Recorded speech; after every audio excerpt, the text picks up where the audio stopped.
Nous avons vu dans la dernière vidéo comment manipuler des probabilités sur un univers discret. Dans cette vidéo, nous allons utiliser ces outils pour définir des variables aléatoires discrètes et leur espérance. Informellement, une variable aléatoire discrète est une quantité réelle aléatoire qui peut prendre un nombre fini ou dénombrable de valeurs, petit x1, petit x2, etc. La valeur prise petit xi dépend de l'état de l'univers, c'est-à-dire de la réalisation élémentaire petit oméga. Autrement dit, on verra dans le slide suivant qu'une variable aléatoire est une fonction de oméga. Pour être précis, nous aurons besoin de parler d'image réciproque d'un ensemble B par la fonction x. Par définition, si B est un sous-ensemble de R, l'image réciproque de B par x est l'ensemble des petits oméga tels que x de oméga appartient à B. Rappelez-vous que x est une fonction et que x de oméga a bien un sens. Par construction, c'est un sous-ensemble de oméga. On le note x-1 de B. Sur la figure, on a représenté en haut l'ensemble des valeurs prises par x, qu'on a appelé x ronde. Oméga est l'ovale en rose pâle. La fonction x est représentée par des flèches de oméga vers x ronde. L'image réciproque du singleton x3 est l'ovale bleu. C'est l'ensemble de tous les petits oméga qui sont envoyés par grand X vers petit x3. Dans la suite, on notera en abrégé grand X appartient à B à la place de l'ensemble des oméga tels que grand X de oméga appartient à B. On peut maintenant donner une définition précise d'une variable aléatoire et de sa loi. On fixe un espace de probabilité, un univers oméga, une classe d'événements à ronde et une probabilité P. Une variable aléatoire discrète, grand X, est une fonction définie sur oméga et à valeur dans un espace x ronde qui est discret et inclus dans R, et qui vérifie la condition suivante: l'image réciproque de tout singleton petit x par grand X appartient à la classe A ronde, c'est-à-dire c'est un événement. Cette condition, qui peut sembler un peu artificielle, est en réalité très pratique. Elle permet de définir la loi d'une variable aléatoire. Intuitivement, la loi de x va régir son comportement au sens où elle va déterminer la probabilité que x appartienne à tel ou tel ensemble. Plus précisément, la loi de x, notée grand P indice x, est une probabilité discrète définie sur l'espace grand X ronde par P indice x de B égale P que x appartienne à B, c'est-à-dire P de x-1 de B. On peut en quelque sorte oublier le grand oméga abstrait et travailler seulement avec des variables aléatoires qui sont plus facilement manipulables car ce sont des grandeurs numériques. Notez que, puisque x ronde est un espace discret et que la loi de x est encore une probabilité sur x ronde, la loi de grand X est entièrement déterminée par les probabilités des singletons petit xi. Donnons deux exemples avant d'aller plus loin. Vous les reconnaîtrez, nous les avons déjà rencontrés sous la forme de jeux de dés et de pile ou face. Ici, l'espace de probabilité sous-jacent oméga, P, est fixé et n'a pas d'importance. On s'intéresse seulement au résultat de la pièce ou du dé. On appelle par exemple variable de Bernoulli de paramètre P toute variable aléatoire grand X à valeur dans l'ensemble 0, 1, dont la loi est donnée par P indice x de 0 égale 1 moins P et P indice x de 1 égale P. Bien sûr, petit p est la probabilité d'obtenir 1. Ce petit p vaut 1,5 pour une pièce parfaite, équilibrée, ou n'importe quoi d'autre pour une pièce déséquilibrée. On rencontrera souvent la notation x tilde une certaine loi, ici Bern de P en abrégé de Bernoulli de paramètre P. Cela signifie x a pour loi la loi en question. Pour le jeu de dés, on parle de variable catégorielle. C'est la loi générique d'une variable aléatoire dans un ensemble fini x1 jusqu'à xk, pour le dé k égale 6. La loi de grand X est alors entièrement déterminée par les quantités petit pi égale grand P de x égale xi. Les petits pi doivent vérifier les deux conditions standards, la somme des pi égale 1, les pi sont positifs, que nous avons vu dans la vidéo précédente. Supposons que l'on connaisse tous les petits pi, c'est-à-dire toutes les probabilités élémentaires P que x égale petit xi. On a vu au slide précédent que cela détermine entièrement la loi de grand X. Mais il n'est pas très parlant d'écrire tous les petits pays et les petits xi dans un tableau. Pour se faire une idée globale de la loi de grand X, on peut utiliser des représentations graphiques comme les diagrammes en bâton. On place en abscisse l'ensemble des valeurs possibles de x pour chaque petit xi. On représente petit pi par un petit bâton de hauteur petit pi. On obtient par exemple, pour un dé, des figures de ce type. À droite, c'est la loi du dé équilibré. La loi est uniforme, c'est-à-dire que tous les petits pi sont égaux. Donc les bâtons ont tous la même hauteur, 1/6. À gauche, en revanche, le dé est faussé et on a une plus grande probabilité d'obtenir 3 ou 6 que 1 ou 5 par exemple. Ceci se traduit par des bâtons de taille différente. Si vous avez bien compris ce qu'est une variable aléatoire, vous n'aurez pas de mal à comprendre les vecteurs aléatoires. En pratique, on s'intéresse souvent à plusieurs quantités aléatoires à la fois. Par exemple, si grand oméga représente l'ensemble des clients d'une entreprise, une étude de marketing peut s'intéresser à la fois à l'âge, le salaire, le genre, la profession d'un client donné. Autrement dit, la fonction grand X de oméga est à valeur dans un espace produit de dimension d quelconque. Dans l'exemple, d égale 4.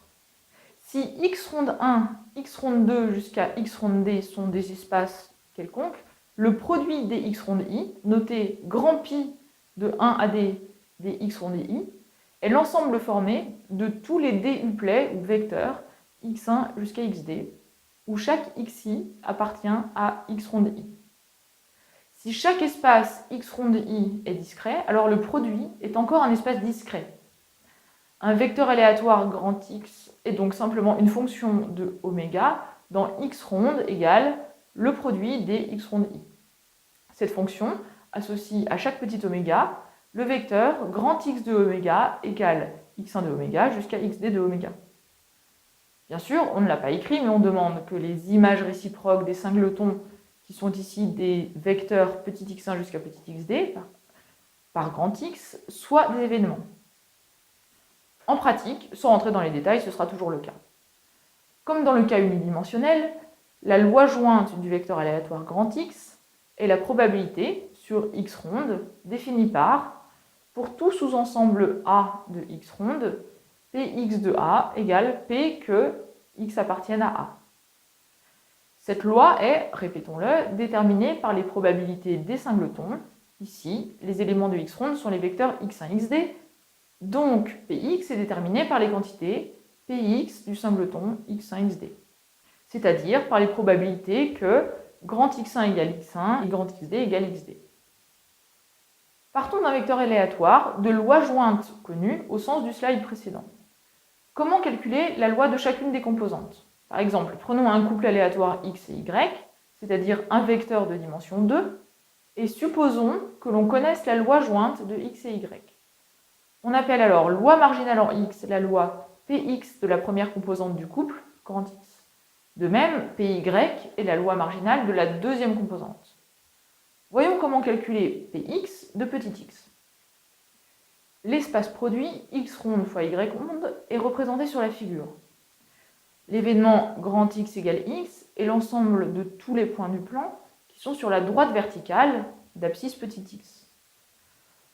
On décompose ensuite l'événement grand X égale petit x selon les valeurs prises par y. Ainsi, l'événement grand X égale petit x est l'union des événements élémentaires grand X égale petit x, inter, grand Y égale petit y, où petit y varie dans y ronde, c'est-à-dire sur la droite verticale. Cette union est une union disjointe, car si i est différent de j, alors yi et yj sont différents, et a fortiori les couples x, yi et x, yj le sont. On peut donc écrire la probabilité de l'union comme la somme des probabilités. Et on obtient Px de petit x égale la somme sur j des probabilités que x égale petit x et y égale yj. C'est-à-dire, le résultat en rouge à retenir, la somme sur j des probabilités jointes P indice xy de petit x, yj. On obtient un résultat similaire pour la loi marginale de y en échangeant les rôles de petit x et petit y, c'est-à-dire en sommant sur une ligne horizontale. On manipule souvent des vecteurs aléatoires pour obtenir des renseignements sur une composante, sachant qu'on a observé l'autre. Pour formaliser cette idée, on a besoin de définir la loi conditionnelle. On va procéder comme pour les probabilités conditionnelles vues dans la vidéo précédente. Soit donc x, y un couple aléatoire discret. La loi conditionnelle de y sachant l'événement grand X égale petit x est une nouvelle probabilité sur y ronde, notée P indice y sachant x, et par définition, pour B inclus dans y ronde, P indice y sachant x de B, sachant que x égale petit x, est la probabilité conditionnelle de l'événement y appartient à B, sachant l'événement x égale petit x. En utilisant la définition de la probabilité conditionnelle vue la dernière fois, on obtient directement P indice y sachant x de B sachant que x égale x est la probabilité jointe de l'ensemble produit petit x croix B sur la probabilité marginale du singleton x. Un exemple d'utilisation. On peut retrouver la loi marginale de y si on connaît la loi conditionnelle et la loi de x. C'est le sens du calcul suivant. La première égalité est simplement la définition de la loi marginale de y à partir de la loi jointe. La deuxième est une conséquence directe de la formule en rouge ci-dessus. Voici un exemple faisant intervenir les lois jointes, marginales et conditionnelles. On lance un dé, oméga égale 1, 2 jusqu'à 6. On suppose que la probabilité est uniforme sur oméga, c'est-à-dire PI égale 1 sur 6 pour tout i. Définissons la règle du jeu suivante. Le joueur est victorieux s'il obtient au moins 3. Il perd sinon. Grand X est la variable aléatoire à valeur dans 1 ou moins 1 qui représente le succès ou la défaite. Le montant du gain, ou de la perte selon le cas, est l'écart au carré y de oméga égale oméga moins 3 au carré. Question. Êtes-vous capable de donner la loi jointe, les lois marginales et les lois conditionnelles du couple XY, par exemple sous forme de tableau? C'est à vous. Vérifiez que vous retrouvez bien les résultats donnés sous l'énoncé pour vous aider à démarrer, puis calculez les lois marginales de x et y, et enfin la loi de x sachant y. Il nous reste un dernier sujet à traiter aujourd'hui, les variables aléatoires définies comme des fonctions d'autres variables aléatoires, c'est-à-dire des transformées de variables aléatoires. Par exemple, si grand X est le résultat d'un lancer de dés, notez qu'ici l'espace X joue le rôle de l'espace oméga de l'exemple précédent, on peut s'intéresser au gain du joueur, grand Y égale G de X, défini par exemple par le tableau en haut de ce slide.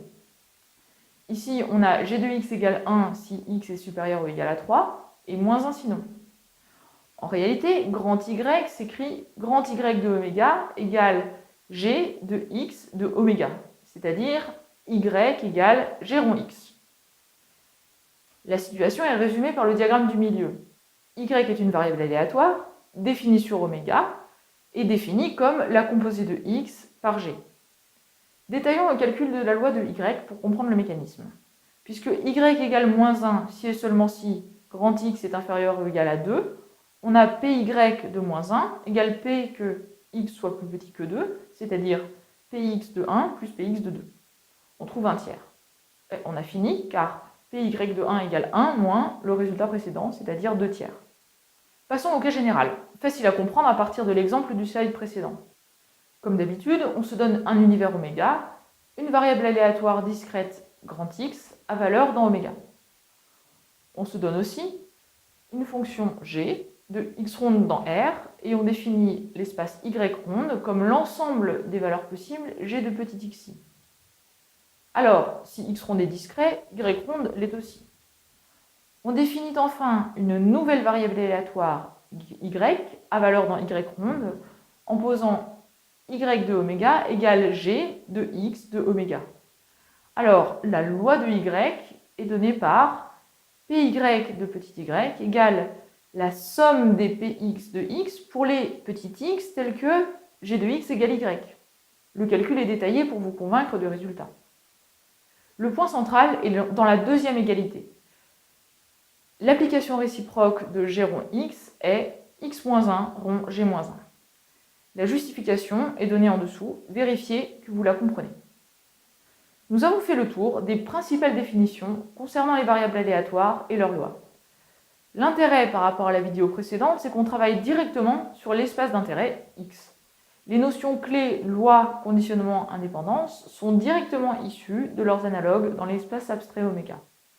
Dans la prochaine vidéo, nous parlerons de comportement moyen de variables aléatoires.